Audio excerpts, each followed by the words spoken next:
Hello to all my subscribers, viewers, and joint channel members. Hope you are having a good time and a good day to all of you. Okay, wag na natin patagalin pa. It is a short video about cherries. Panahon ng cherries, ano? You know that cherries are nutrient fruits. It is a fruits packed with vitamins, fiber, and antioxidants. Cherries contain powerful anti-inflammatory compounds. It reduces inflammation, yung mga nananakit-nakit na mga tuhod, you know, yung mga it is highly effective at soothing arthritis. Yung may mga arthritis at saka yung joint pains, mahusay itong cherries, ano?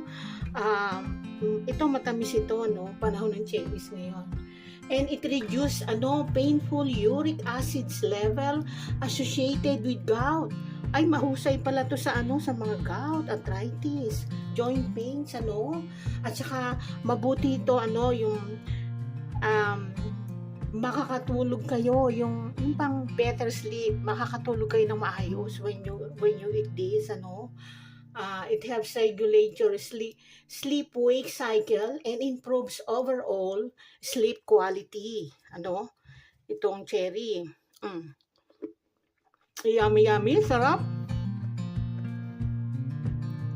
Matamis, guys. Ito, very high in potassium and polyphenol antioxidants. It can help lower blood pressure too, yung matataas ang blood pressure, and protect against cellular damage. Okay. So here, alam nyo naman tayo. Alam nyo naman ako, very artistic. So, nag-prepare na tayo ng lalagyan. Ito, kung saan-saan ko lang makinuha to, dito na rin. Ito yung yung pinaglagyan ko ng ice cream noon, very native. Ayan, made sa sa baon ng nyog.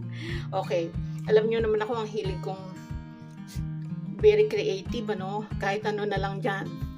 So ngayon, hugas na tong cabbage na to. Lalagyan natin ngayon to ng, we'll put